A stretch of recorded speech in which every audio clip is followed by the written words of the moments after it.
What's up, YouTube? Check it out. Didn't really blog this at all.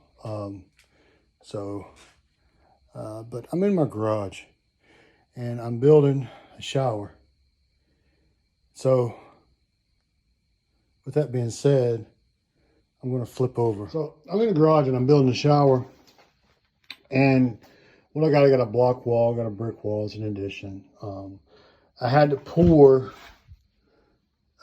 this because the height, and I had actually undercut my original foundation, so I had to come in and put some rebar and stuff like that in.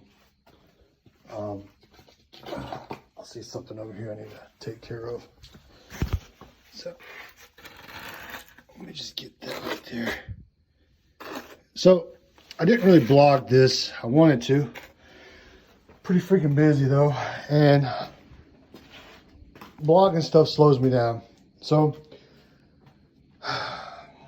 boy, I'm probably gonna catch a lot of flack for this. Number one, this is my pre-slope, okay? So the pre-slope's in 1/4 inch, whatever foot. It's probably a little bit more than that. Like I said, it's a garage. So what I've done in this addition is I got a garage and I got a toilet over here, and then I'll have a wash station. And the thing is we got dogs, my wife, whatever. So I figure the dogs are probably gonna get washed in here, but I just want to show you what I've done. For now, I have to do a flood test. So what I'm going to end up doing is this right here. So I've done this, and this is like the original slope part.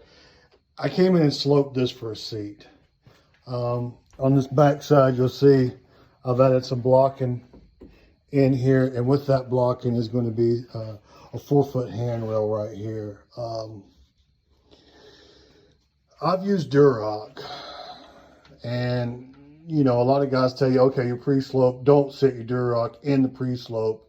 You put your Durock over the final, because I'm going to put another inch of concrete here, because that's a 4-bolt.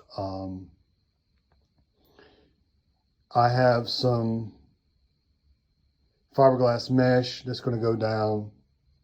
I'll try to record that once it's done. I'm not going to record me doing it. I spotted it where I put the screws right here. Again, at the bottom here, you can see that's a block for the toilet paper, but I put blocking in down here. And I didn't pour this. I didn't put screen on this. I just put Durock on it, put the mesh tape. You got to do the mesh tape. You got to do the alkali gray tape. I think I have some right here. You know, you got to use this. I don't care what you do, you got to use this. I contemplated using HardieBacker board. The only problem is I already did all this stuff, and you can get the Hydro board for good things and bad things about it. But I've always used Durock. I haven't had any problems. So the thing is, I meshed it, and then I went in and put thin set down. So I've done this with thin set, and when I did the thin set, I don't think I used a 6-inch knife and a pointing trowel. I don't think it's over here. I've already cleaned it up. But anyhow, you know, I put the Durock. Of course, I put this part is a piece over, and then these guys here. So what that means is this piece here is over everything. It's like a drain fall edge or whatever, rain edge. And I just did this much because, like I said, I have to do my flood test. So what I'm hoping for maybe in the morning is this will be dry before I go to work. So I'll probably end up getting up maybe, if I can, about 3 o'clock. And then I'll come in here and I'll use, I got an old block here that I just use for sanding and smoothing out stuff. So I'll take that and clean all this off and clean all that off and kind of just touch up everything. Once that's done, then I'm going to go in and I take silicone. That's what they recommend. Whatever. I did the Wonder drain upstairs, and I'm not crazy about that thing because you got no room for error. You better get it right the first time. And anytime you do a shower, you need to put, you know, you got to put your vapor barrier up. Funny thing is, some guys will put the vapor barrier up, get an inspector, and rip it all down. I'm not going to rip mine down. And I will say this too. I use fiberglass insulation down here. That's a garage. I may not even have to use it. Maybe I'll get some backlash over that.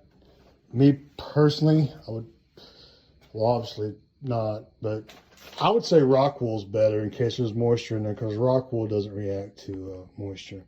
All that being said, you know, I'm going to end up painting this thing up about a foot up, laying fiberglass in the corners, fiberglass mesh. I have a roll of 3-foot fiberglass mesh, which I'll probably lay down in the bottom first, and then I'll overlap with 6-inch blah blah blah blah. You'll see it and I'll talk about it. But anyhow, you know, I'll probably get some flack because of the Durock, but dude, I'm gonna use Aqua Defense. I'm not using Red Guard, but I'll use Aqua Defense, and it's just going to come out better. Another thing I'd like to say is my drain. You know, I put my drain in, and when I roughed in my slab, okay, just like my toilet's a 4-inch. I did a 3-inch drain, and the reason I did a 3-inch drain, you see a lot of guys say, okay, we got a 2-inch drain, now we got to figure this out, now we got to chisel out the concrete, blah blah blah blah. Man, that's a lot of extra work, and I don't feel like that's necessary. You can get these drains, the 3-piece drains or 2-piece drains. You know, the ones you screw in, they're old school, but hey, they've been around for a while and they work. And the great thing about these guys is they'll either go over a 2-inch pipe or inside a 3-inch pipe. And so at the end of the day, which I didn't take any pictures, but you know, my 3-inch drain looked like that. And I just came in, cut it off even with the floor. Another thing you're going to want to do, you might see some black plastic around my stuff.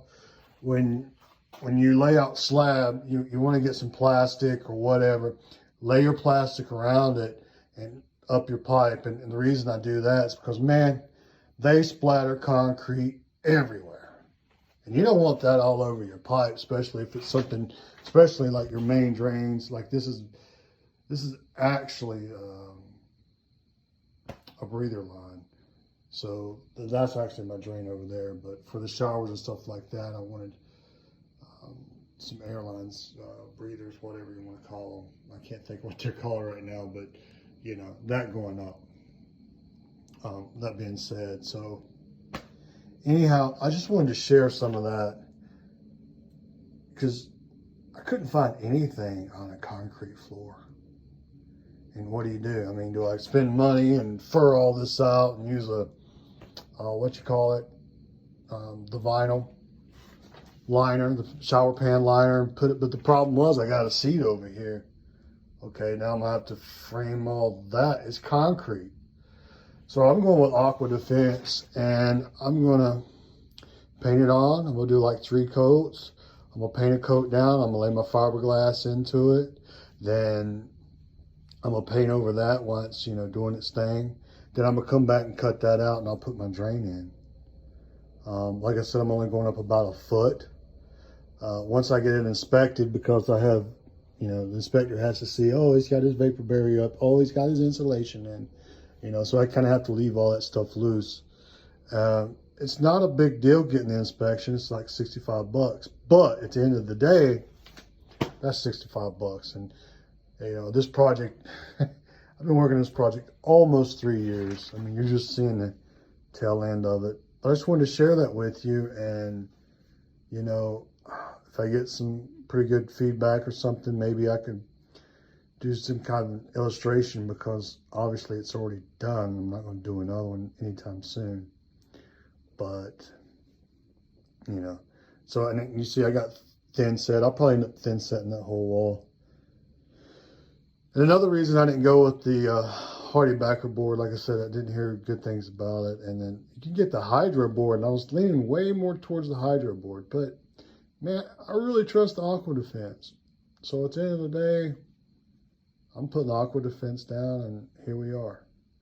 We'll put this in. So, and I'll end up showing you guys some more. But I thank you. I thank you for your time, and I really appreciate it. So, again, that's kind of what it looks like. Like I said, I just use a 6-inch knife. And you got to figure if you're actually just doing this yourself, you know, $10 here, $20 there, whatever. It's a lot cheaper than paying that guy freaking $100 an hour to come over here and do your job. And you're probably paying him like $200 an hour because he's going to show up, charge you out the butt, and he's only going to work like 4 or 5 hours a day. Now, that being said, if he's going there picking all the stuff up, I get some of that. Anyhow, have a good day.